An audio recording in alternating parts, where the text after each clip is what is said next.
and welcome back to the Scenario 7 podcast. My name is Sam, and as always, I'm joined by my lovely co-hosts, it's Josh Bacon and Joe Roberts. How are you two doing? I'm very well, thank you, Sam. How are you?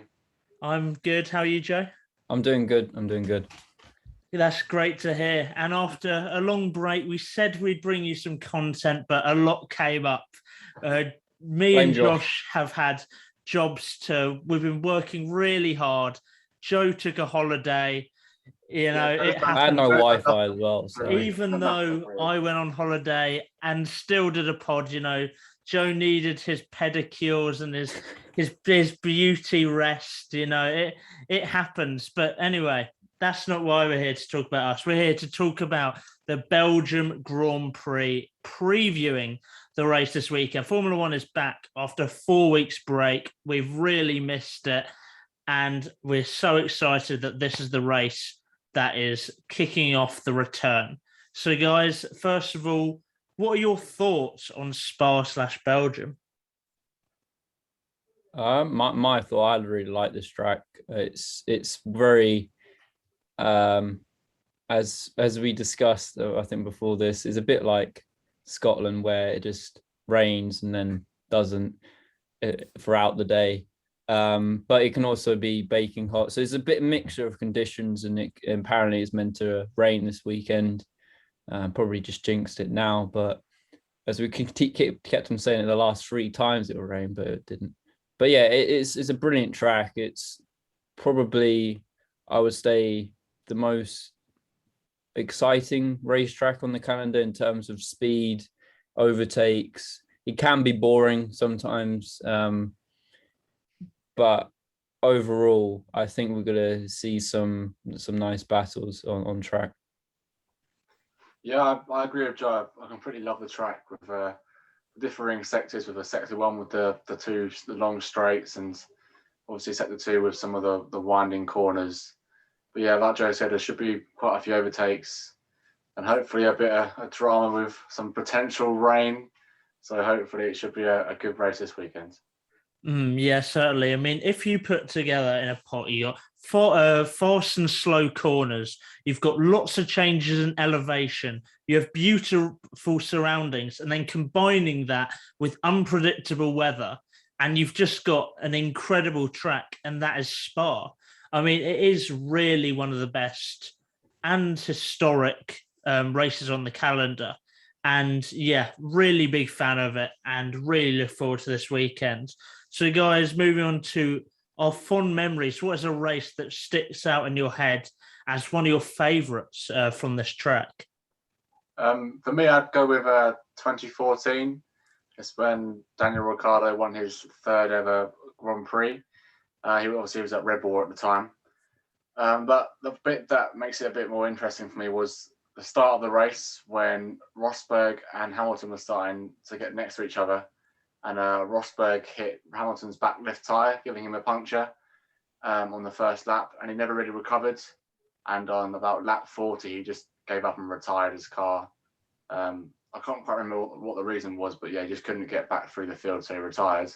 But then obviously, carrying on, Rosberg managed to finish 2nd behind Ricciardo, and there was quite a big battle for 3rd place. Between Bottas, Raikkonen, Magnussen, Vettel, Alonso and Button. But obviously, in that order, Bottas managed to pick them all to the top 3. But overall, it's just a dramatic race with loads of overtakes and quite a few changes on the order. So yeah, that's why I chose 2014. Oh, mine's a bit very dramatic for the start. It's 2012 for me, with Grosjean being a bit stupid and deciding to go for a gap that wasn't there, and then hit Hamilton, and then nearly nearly did something to one of the wheel, nearly hit Alonso. So it was a bit dramatic. And then obviously you had Kobayashi and then Pastor Maldonado starting on P2 and P3, and you obviously got Button again, who's one of my favorite drivers ever. So for me, and obviously he won the race pretty comfortably, but it was a bit dramatic from behind as well. But for me, that moment in 2012, I think, describes as even like that moment with Hamilton and Rosberg, as Josh described in 2014. I think that incident kind of showed how Spa is so challenging, but also exciting race because of that. Yeah, Because of that very short run down into turn one, which can cause incidents. Yeah, I've also gone for a very exciting race, and it's the Belgian Grand Prix 2008, which just contained such drama. It started on Saturday. We had qualifying. Hamilton put his McLaren on pole. The other McLaren, Kovalainen, in third, with Felipe Massa separating the two in the Ferrari in second. And wet weather just made this race so unpredictable. So on the second lap, Hamilton spun, giving Raikkonen the lead. They were the two main characters in this race. They were the two that were battling throughout, and there was just such a legendary battle, especially in the last three laps. On lap 41, Hamilton attempted to overtake Kimi at the bus stop chicane, but had to cut the corner to avoid a collision. Hamilton had to give the place back, but then used the slipstream and re-overtook him under braking at the next corner. The rain got heavier throughout the race, and Rosberg, who is further down the field, spun, rejoining the field in front of the front runners, causing Hamilton to run onto the grass. So then Kimi went back in front. And then Kimi, at the next corner, lost control of his Ferrari through Bonchemont corner and collided with the barrier, which completely just ended his race. And Hamilton ended up winning. But then after the race, the stewards gave him a 25-second penalty, which I personally think was very controversial. As lots of drivers came out after the race, Massa especially, who said he shouldn't have got a penalty. So the final order ended up being Massa won the race, Nick Heidfeld big up in second, and third place was Lewis Hamilton. So he managed to stay on the podium. But it was a race dominated by a battle between Kimi and Hamilton, and then the stewards ruining all the fun and giving Hamilton a 25-second penalty. Joe, you said before the podcast that you think there's a reason they gave the 25-second penalty. I was wondering if you wanted to expand on that. Well, I think because I've watched this race quite a lot back because it's such a very eventful and very exciting race, and obviously I cheered when Kimi Raikkonen crashed because he's in a Ferrari. But yeah, as in the reason is because what I think is because he let him pass on the straight and then just overtook him on the straight, as in rather than just waiting for the next corner on the next straight to overtake him. I can understand why they did it, because it's kind of giving the place back and then just getting in behind the slipstream, because in those days the pit straight was very slight. Well, in those cars you could easily re-overtake them. So I think that's why. But personally, I don't really agree with it either. But yeah, it's just stewards in those days. There's some very weird stewarding. It happens. I still think that Hamilton was just intuitive, really, and took advantage of him giving the place back and took advantage of a slipstream. But give a 25-second penalty was just way too harsh. But there we go. That's what happened. Let's moving on. What do you expect to see this weekend? Not in terms of positions, but what are some things you expect to see? I'm expecting the leaders of the championship to crash out. Oh, juicy. I've got a feeling that it's going to get more heated, because apparently Bottas was told to hit the Red Bulls, as everybody in Twitter keeps on saying. But yeah, I'm joking. I think the leaders will collide again, because of how the Red Bull and the Mercedes are closely matched. But obviously, I think we'll see on Friday in practice if the if the Mercedes is slightly ahead, but with the power unit on the Honda, I think Red Bull can. I think at the moment Red Bull are slightly ahead going into this race. Yeah, I'm in a slight agreement with Joe. With I think the 4-week break that's happened will benefit Red Bull more than Mercedes, because obviously towards the back of the first half of the season they were getting a bit twitchy, a bit edgy with everything. Just it seemed like they were moaning about every little thing. But I think this 4 weeks has given them a nice break to calm down, refocus, and move on to the next half of the calendar. And I think they're going to have a strong weekend with with both of their cars finishing in the podium. But that's what I think in regards to Red Bull. And then I've also put there's going to be at least this is down to if it actually rains all weekend. But I think there will be at least 5 red flags over the weekend. Possibly something similar to what happened in Hungary, where just mass chaos occurs and just causes anything to happen. But I don't really know what. But yeah, I think there's going to be quite a few red flags. And I've also carried on the theme from Hungary, and I think Bottas is going to crash out. Not necessarily into someone else, but I just think he won't finish the race.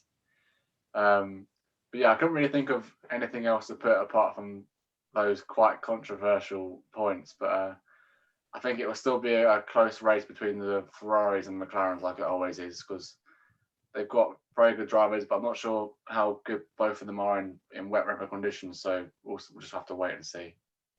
Yeah, we will have to wait and see. For my points, first of all, I've got wet weather. We said this before, and it rained like immediately after the race, but not during it. However, with it being Belgium, combined with a wet weather forecast, I'm like 99% sure it will rain. Like on Sunday especially, I'm very sure it will rain. So yeah, that's one of my points. I think a Mercedes win. I've said this a few times, but they're dominant in Belgium. Them and Ferrari are the best team, so I don't think Ferrari are really in a state to compete with Mercedes here. Of course, Red Bull's only wins coming with Sebastian Vettel, who I'll go on to mention in a set.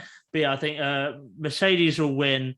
And of course, Hamilton having 4 wins here and is great in the wet track kind of suits him. I've got very similar to Josh. I've got a Sunday red flag. So I've been a bit precise where the red flag will be. And I think there'll be a red flag during the race due to rain. It will cause accidents. And the fact that even in the dry, El Rouge is just a brutal corner. So combining that with the wet is going to be pandemonium. This is probably controversial. I think that Sebastian Vettel will come in the top 5. And that is due to the fact that he's got 3 wins. He's won twice with Red Bull, once with a Ferrari. He's very consistent around here. And I feel like he's finally getting the best of the Aston Martin car. You know, he came second last race. We'll forget that he got disqualified. That never happened. And let's be real, it wasn't actually his fault. So he's driving fantastic. So I think he'll get a top 5. And then my final one is Alfa Romeo double points. Another controversial one, but I think there'll be lots of DNFs. Kimi has 4 wins here, the same amount of wins as Hamilton, which shows how good he is here. And there's that clip of him when someone's engine blown, taking El Rouge flat out, which just shows like his pure commitment. I think he's brilliant around here, and I'm sure Giovinazzi will get himself round as well. So yeah, that's my 5. I've also got a cheeky 6 just to watch out for. I saw somewhere on Twitter someone say that either a Red Bull or an AlphaTauri driver might be missing this weekend, and Alex Albon might be coming in to replace him. So something to keep an eye on. Might not be reliable, probably won't happen. But just if you see it, just remember that the Scenario 7 podcast told you first.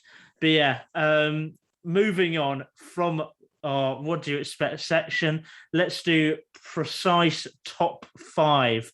Let's start with 5th, do it the Josh way this week. Yes, we're going to start from 5th place, about blimmin' time. Well, in my 5th place, like you said, Ferrari are quite strong around this track. I don't think they're strong enough to quite get into the podium, but I think they're strong enough to get into the top 5. And I've put Charles Leclerc to finish 5th. And obviously, who else am I going to put in the top 4? Then the one that I support the most is going to come back fighting from Hungary, because he's probably really annoyed that he got crashed out. But I think he's going to finish 4th, Lando Norris. And then top 3, like I said, I think 2 Red Bulls will be in there. And I think due to his experience and good wet weather driving, I've got Perez to finish 3rd. And then the top 2 is the ones that everyone really cares about. And I've got the Red Bull of Verstappen to pip Hamilton and win the race and win the Belgian Grand Prix. So Verstappen 1st and Hamilton 2nd. Yeah, I haven't got that. As in because of the Hamilton crashing out and Verstappen, I'm a bit more of a lottery. Yeah. I'm actually no. I'm gonna take that back to make it a bit more easier for myself. No, you got to carry on now. Backtracking. No. I'll just say if it actually did happen. Sorry, if it didn't happen. I'm gonna go with Ricardo P5. P4 is going to be Bottas. P3, Lando Norris. And then Max Verstappen in P2 and Hamilton in P1.